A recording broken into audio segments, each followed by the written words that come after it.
Okay, hello. So we're doing chapter 6 of EIGRP. Chapter 6, which is EIGRP.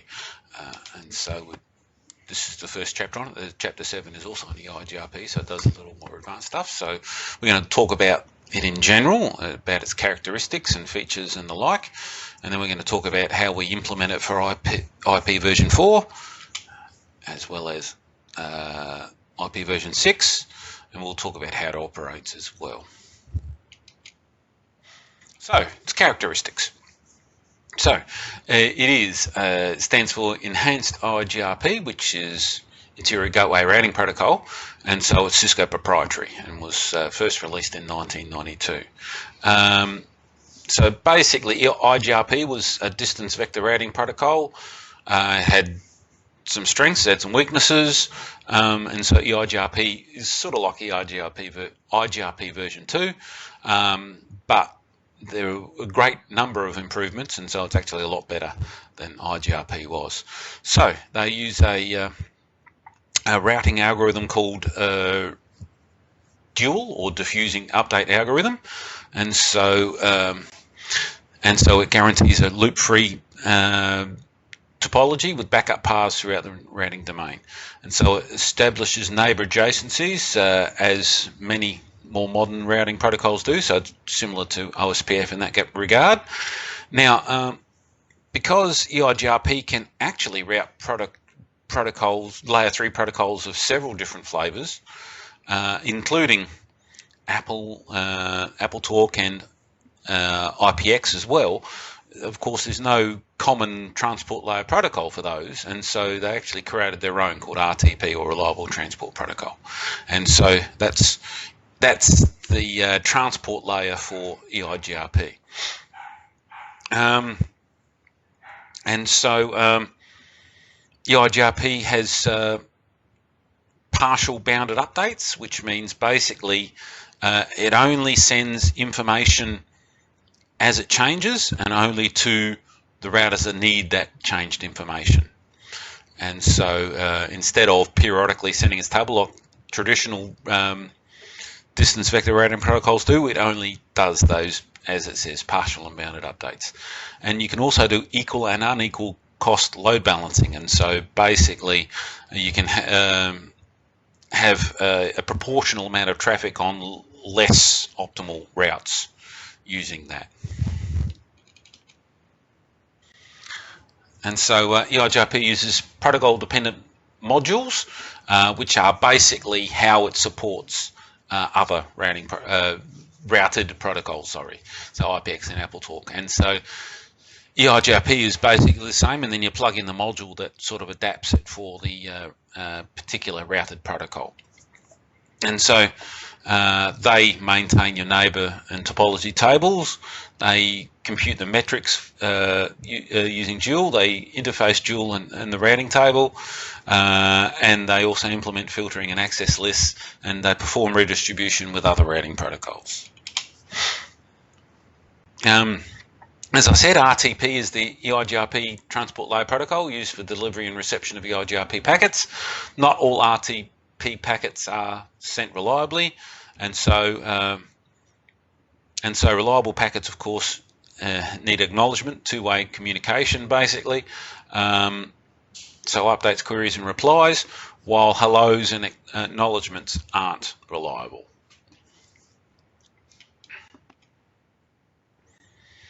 EIGRP supports authentication and is recommended, so basically it stops other people from pretending they're a router and taking data from your network, or inserting data into your network that suits them.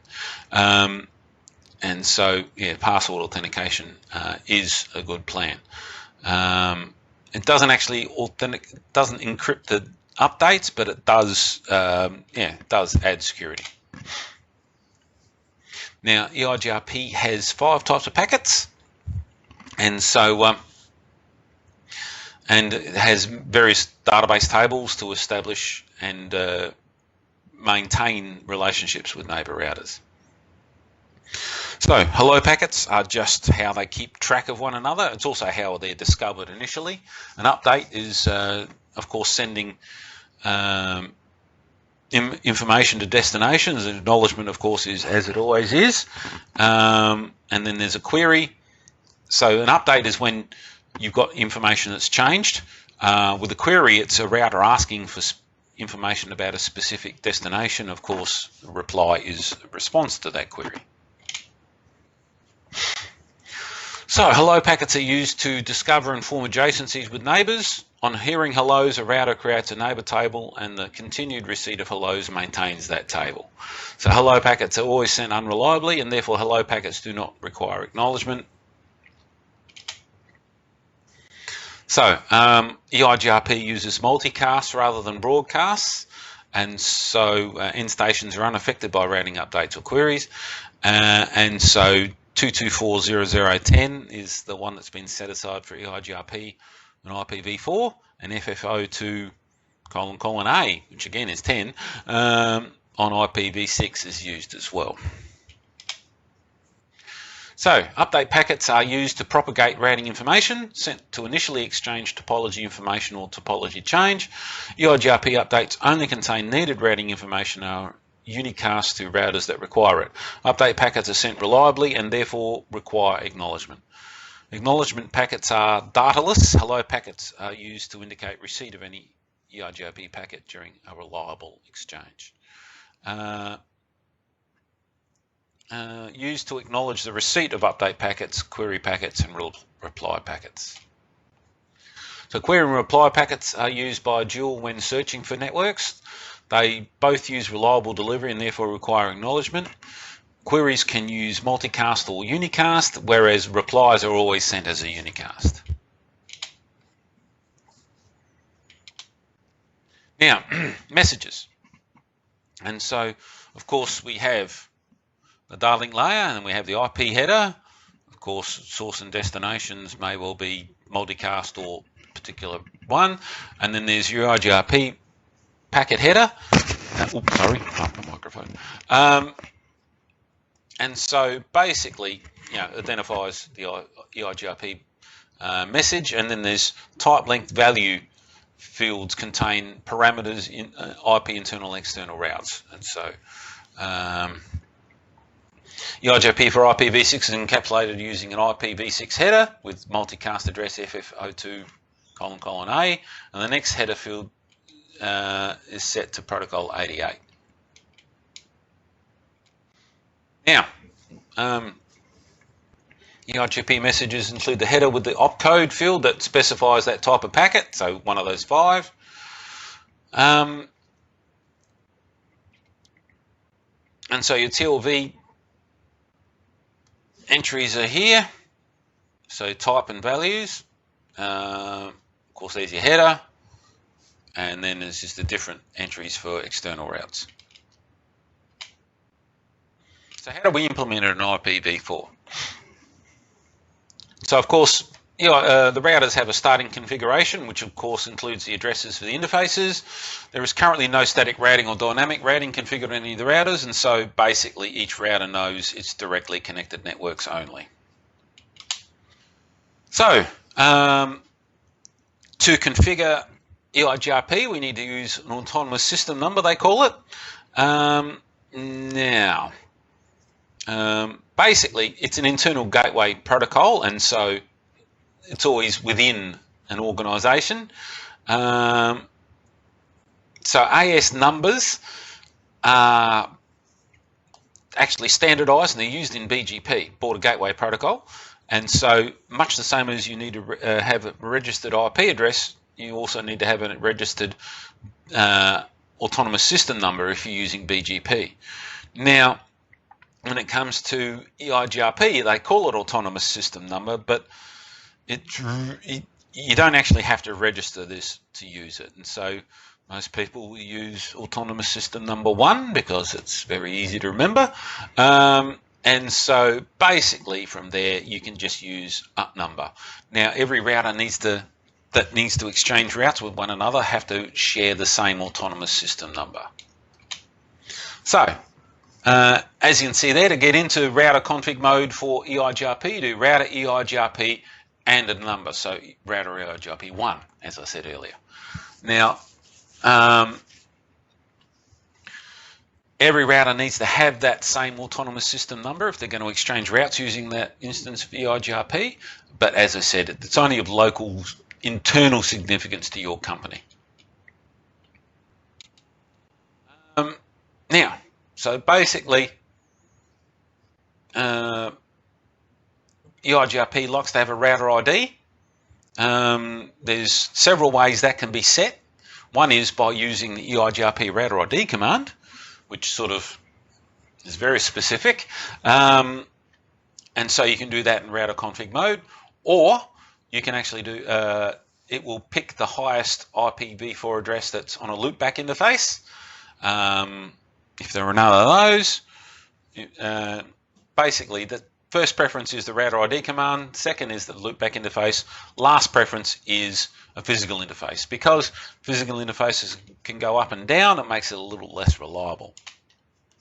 So here's an example of configuration. So router EIGRP1, this is R1, and so you've got EIGRP router ID of 11111. And so as you can see, the next router has router ID of 2. You can see the AS number is the same on both, so they will exchange routes quite happily. Now, when you do show IP protocols, we'll actually tell you that EIGRP AS1 is running, and that's its router ID, among other bits of information as well. Now, as we've done with RIP, you need to have a network command. And so there's actually more than one way you can do this. And so you can do it much the same as RIP. If you do network and supply a network number, it will basically grab that classful version of it and away it'll roll. Now you can also supply wildcard mask, which we've spoken about from access control lists and also NAT, and so you can get a little more specific about it if you like. And so that does depend on your needs. Normally just the plain one as shown here will do the trick, but if you have a link to an ISP that shares that, that's when you might need to actually use a wildcard to sort of exclude that link. Okay, so of course a wildcard mask is the inverse of a subnet mask. So as you can see here, if it's a /30 mask, you basically subtract the mask from all ones, and that will end up with a wildcard mask. Or basically, yeah, so wherever there's a 1 in the subnet mask, you'll end up with a 0 in the wildcard mask. That's typically what will happen. And if you do enter the subnet mask, it will actually automatically convert it to wildcard mask anyway.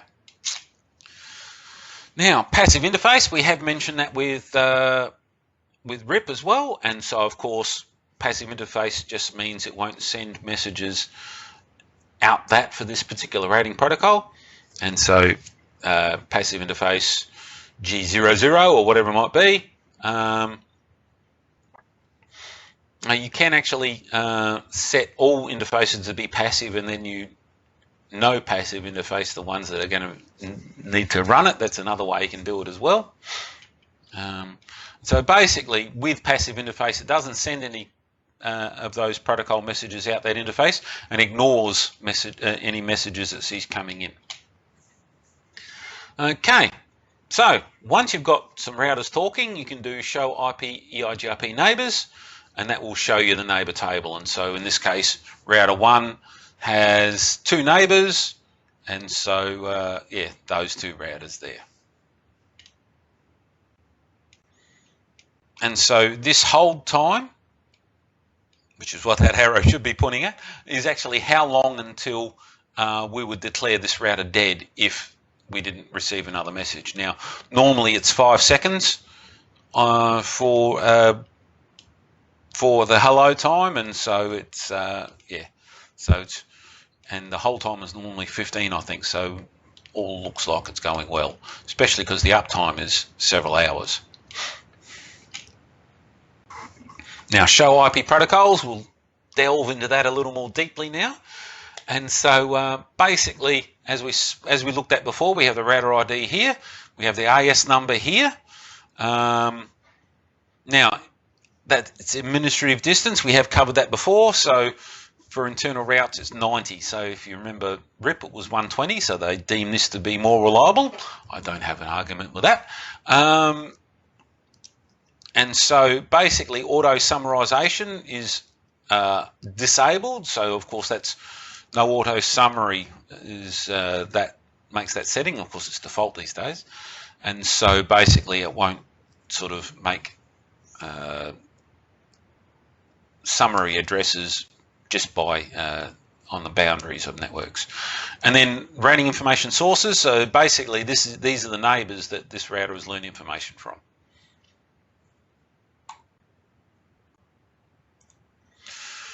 Okay, so show IP route. Certainly a good plan if you're looking at a routing protocol to see what routes you're learning. So router 1, as you can see, D because of dual is the source here, destination network, the administrative distance, and then the metric. And so then next hop IP address and outgoing interface. And so that's all information. As you can see here, this has actually got two routes to the same destination via two different interfaces because the metric is identical on those two, and so it would load balance those. And so pretty much consistent with what's there as well. So that's just the routing tables of the other routers. So how does it operate? So, okay, so router 1 has joined the EIGRP routing domain and sends a hello packet out all of its EIGRP enabled interfaces. Router 2 will see the hello packet and adds R1 to its neighbor table. R2 then sends an update packet that contains all the routes it knows. R2 also sends an EIGRP hello packet to R1. R1, of course, will update its neighbor table, and then once they've exchanged hellos, neighbor adjacency is established. Of course, then R1 will add all the updates from R2, I'm assuming, actually. The topology table includes all destinations advertised by neighboring adjacent routers and the cost or metric to reach each network. EIGRP update packets use reliable delivery, therefore R1 has to reply with an acknowledgement to inform R2 that it's received the update. R1, of course, will know its own networks and will send those to R2. And so now split horizon, if it hasn't been mentioned before, basically means you don't tell a router routes that you learnt from that router. And so so basically whatever routes R2 told R1 about, R1 won't tell R2 about them. So R2 will receive that update, add that information to its topology table, and of course it will acknowledge that it's received that information. So once you've updated your tables, you then run the dual algorithm to actually calculate the best routes to each destination, including the metric and next hop router, and puts them in the routing table. Similarly, R2 will do exactly the same thing, and now because they've all exchanged all of their information, they've all got consistent information, and they've updated their routing tables, the routers are considered to be converged. So they agree on what the network looks like, basically. Now, the metrics that have been mentioned, and we did look at the routing table, basically it's a combination of bandwidth, delay, reliability, and load. Now, reliability and load are only an optional at that moment. By default, they're not used, but it is a possibility. And so basically what happens is there's a full formula, and so K1 is a constant, and that's set to 1 by default, 1 times by the bandwidth, and so that's always used, plus K2 times by bandwidth. Now K2 is set to 0, so that's going to be 0 times something, so that's always going to be 0, and then 256 divided by load, and so of course load is also 0, plus K3 times by delay, so delay is also used. And so K5 is 0, and so that will always end up being 0 because that's the top. And so basically in the end, taking out all those 0 constants, we have K1 times by bandwidth times plus K3 times by delay times by 256. That's actually how the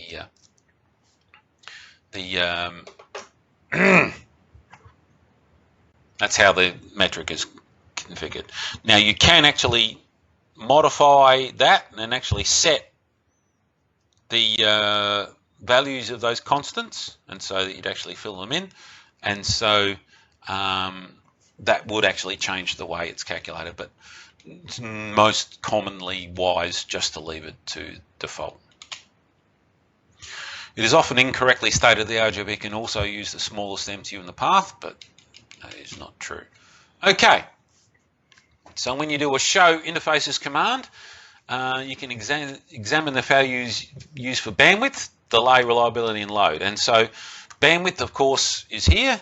And so this is a serial interface. And so 1.544 megabits per second is its default value.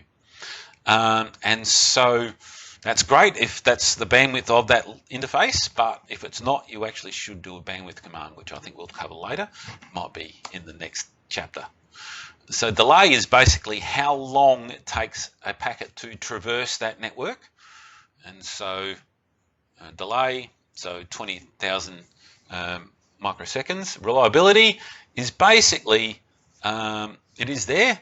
So 255 out of 255, that's 100% reliable. And so that's cool. But yeah, not often used. And then transmit. And so basically reliability is how many errors have there been. The more errors, the less reliable. And then load, of course, is how much data is moving. And so it's average over 5 minutes. And so this is not a busy interface. And so here, these are the settings for gigabit Ethernet. So of course it's a million kilobits. So of course it's gigabit. And so less delay because it's Ethernet, it's faster, and again reliability and load are the same. And so that's how it's calculated. Now, because reliability load can actually differ, that can cause problems, and that's why it's normally wise not to use them. Because the metrics changing can sort of just make things busier than they need to be. Now, as I said, all right, it is in this slide. With serial interfaces, by default, it's 1.544 megabits a second. And so it's probably a good idea to actually do a bandwidth command and set that value to the reality of whatever that link is that you're serial link, normally buying from the company, from a telco or whoever it might be. And so again, you just go to the serial interface and go bandwidth 64, so that's 64 kilobits, and this is a megabit, so 1024 kilobits. And so you set those and away you roll, and it's all good. This one here is 1544, so you don't actually have to change it. Well, you can type it in, but you'd never notice. As I said, delay is the time it takes for a packet to traverse a route. The delay metric is not measured dynamically, it's just a static value based on the type of link in which the interface is connected. And it's connected using the cumulative sum of all interface delays along the path, and then divided by 10. And so basically, this is what the delay normally calculates to on whatever link it might be. And so as you can see, as the bandwidth goes down, the delay goes up.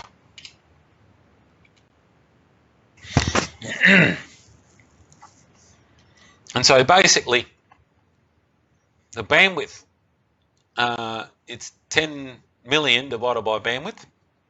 And so as you can see, the lower the bandwidth, the higher that figure ends up being. And so the bandwidth that's used is the slowest bandwidth on the route from source to destination, and then it's the cumulative delay for all the links along the way. And so that's your composite metric, produces a 24-bit value, which your EIGRP multiplies by 256. Okay. And so basically we have 9,765 is the calculation for the bandwidth, and so 1,000 24 must be the slowest link. Yes, it is. So the bandwidth, that's 1 megabit. And then it's 10 million divided by that. And so that's your result. If you divided it by this one, of course, it would have ended up being nothing. And so, because that's the slowest link, that's the one that's used. And then basically the delay is you add up the delay. And so the delay is 20,000 plus 10, and then divide it by 1,024. Then you add them together, times by 256, and that's how you get your metric. Okay. Now, the topology table. So again, we use dual to do that, and so dual uses several terms which are discussed in more detail throughout this section. And so a successor is actually a neighboring router that is used for packet forwarding in the least cost route to the destination. So successor is the one we're using, the route we're using. A feasible successor is what's called a backup route, and it must comply with the feasibility condition, which we will talk about later. So a reported distance is what is advertised to the router from the neighbor. And so basically the reported distance is the metric that the reported router has told you. Of course, the feasible distance is actually the reported distance plus the link that it arrived on. So this is the actual metric of a route from the current router to that destination. And so the feasible distance is the metric listed in the routing table entry as the second number inside the bracket. So feasible distance is the same as the metric to the route, best metric to the route. Now, routing loops, even temporary ones, can be detrimental to network performance. EIGRP prevents routing loops with a dual algorithm. So it's used to obtain loop freedom at every instance throughout a route computation. The decision process for all route computations is done by the dual finite state machine. An FSM is a workflow model similar to a flowchart, which is composed of the following. So it's got a finite number of stages and transitions between those stages, and of course performs operations. And so it tracks all routes and uses EIGRP metrics to select efficient loop-free paths and to identify the routes with the least cost path to be inserted into the routing table. Now, so as we said before, a successor is a neighboring router with the least cost route to the destination. And so, of course, that successor is listed in the routing table with the via. So the feasible distance is the lowest calculated metric to that destination. And so, of course, that's also in the metric in the route. Notice the EIGRP's best path for the network 192.168.10 is through router 3, and its feasible distance is 3 million, etc. And so that's the destination, that's the feasible distance and metric, same thing, and that's the successor because that's the next hop. That's the best way. Dual converges quickly because it can use backup paths known as feasible successors. Now we'll talk about the feasibility rule soon. Condition. So a feasible successor is a neighbor with a loop-free backup path to the same network as the successor or the best path. And so it must meet the feasibility condition. And that basically means if the reported distance, and so basically you look at this, from router 1, I'm assuming so it's from router 2. The best path to that network is via router 3.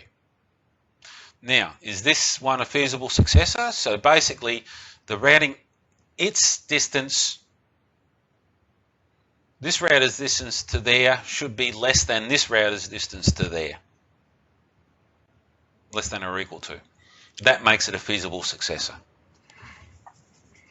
And so if it is a feasible successor, it's actually held in the table as a backup route. And so if the primary route failed, so if this link went down and it was a feasible successor, the router would instantly start routing it via router 1. And so as you can see, this is 2 million. This one's distance is 3 million. And so this would be a feasible successor. Now, dual and the topology table. So topology table stores the following information required by dual to calculate distance and vectors to destination. So the reported distance that each neighbour advertises for each destination, and then the feasible distance, of course, is what the router would put in the table if it was using it. You can do show IP EIGRP topology, and that will actually show you that information. Only if the successor is installed in the IP routing table. So, and if a route is in a passive state, it means that it's there ready to roll and it's just sitting there waiting. If a route is in the active state, it means it's actually in the process of being recomputed by dual. So dual's trying to figure out the best route at the moment. Now, and so as you can see, P means it's passive, so it's all good. Then you have your destination, and then you have one successor, and the feasible distance is 2816 for that top one.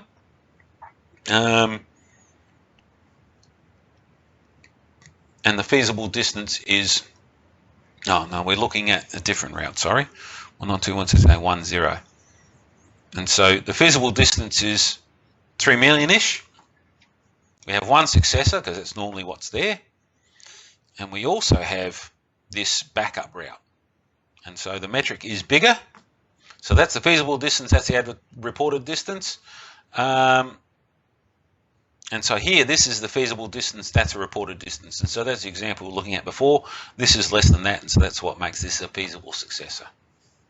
This one doesn't seem to have a feasible successor. 16.2, because it's directly connected. Okay.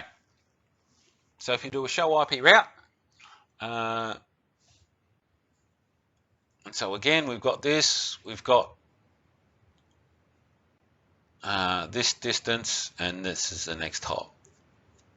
And so with the show IP EIGRP topology command only shows the successor, which is R3. Notice there are no feasible successors.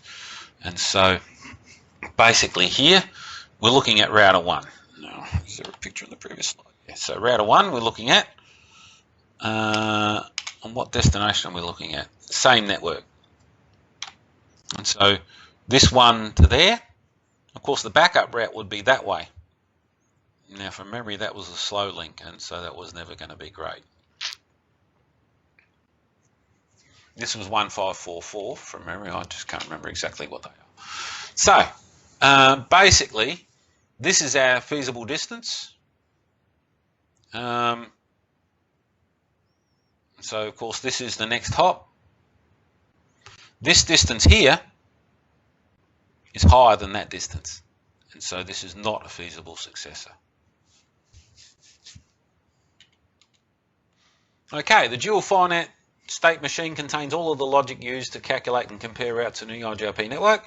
An FSM is an abstract machine that defines a set of possible states that something can go through, what events cause those states and what events result from those states. Designers of FSMs use FSMs to describe how a device, computing program or rating algorithm reacts to a set of inputs. So basically we've lost connectivity to a destination or to a successor.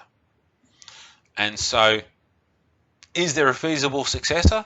If yes, great, put that in the rating table, and you might then if there are more alternate routes, now the feasible distance has changed, there might be other alternate routes. So cool, we move along, get on with our life. Now, if there is no feasible successor, we need to place that in active state. Remember, we need to calculate it. We then query all of our neighbours saying, hey, can you get to that network? And then if a neighbour can get to it, well then the best one, a neighbour or one or more neighbours can get to it, the best one will then be selected as a successor, and away we roll. If no other neighbours can get to it, we take it out of the routing table.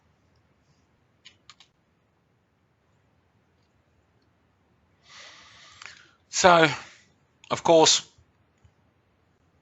yeah, so this is a feasible successor, it will go straight away. If the path to the successor fails and there is no feasible successors, dual puts the network into active state, actively queries its neighbours for a new successor.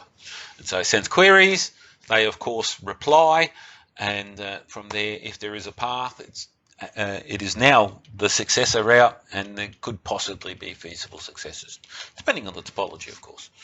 So how do we implement it for IPv6? So the differences between IPv4 and v6 are minimal. And so basically the major difference is addressing. That's the only thing.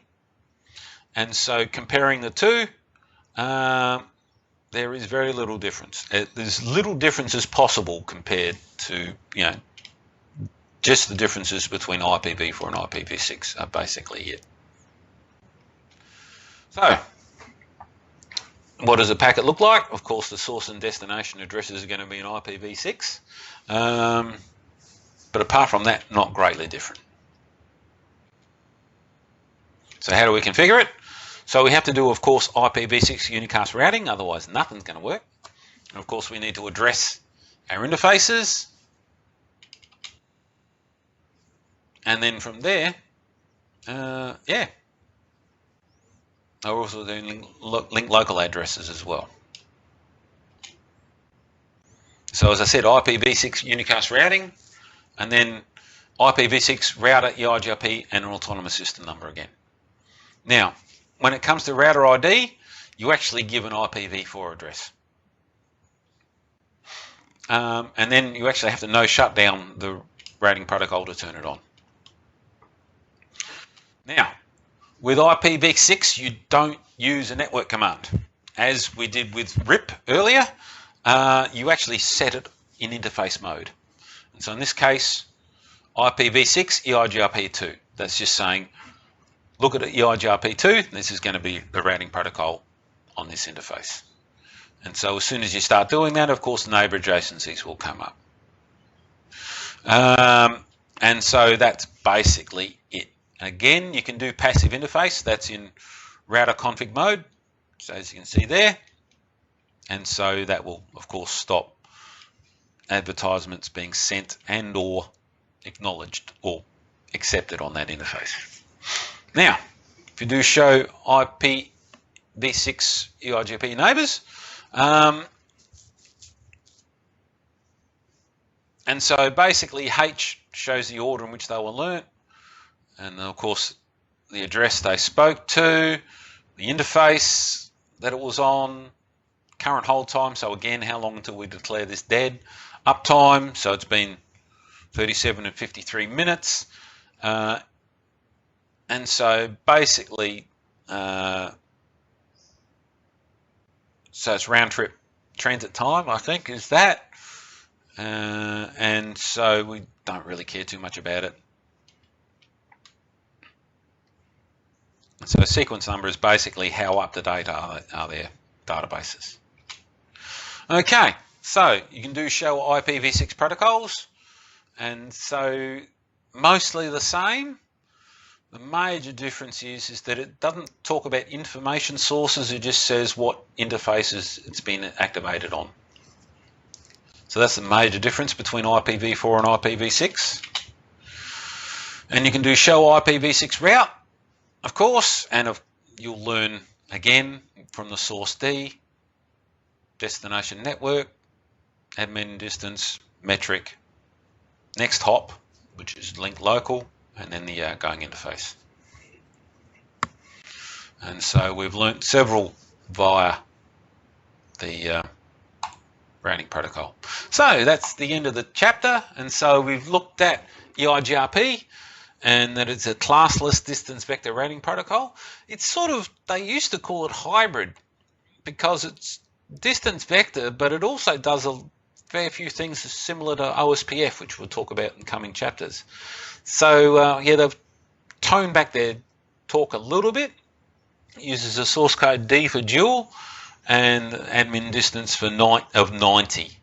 And so of course dual is used to establish neighbor adjacencies, and RTP of course is what the transport layer is, and it uses partial bounded updates. And you can do both equal and unequal cost load balancing. I think we'll talk about that next chapter. And so they have PDMs, or protocol dependent modules, that allows EIGRP to support more than one layer 3 protocol. And so, of course, normally we're talking about IPv4 or IPv6 these days. Not many people do Apple Talk or IPX anymore. And so basically RTP can be both in reliable or unreliable mode, but updating information is always done reliably. Hellos and acknowledgements are.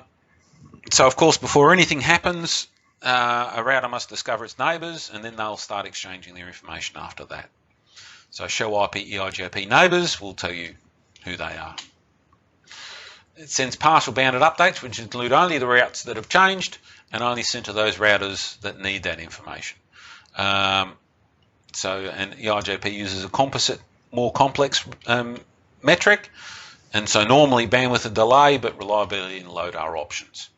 So Dual, of course, uses a finite state machine to figure out where it needs to go for each route.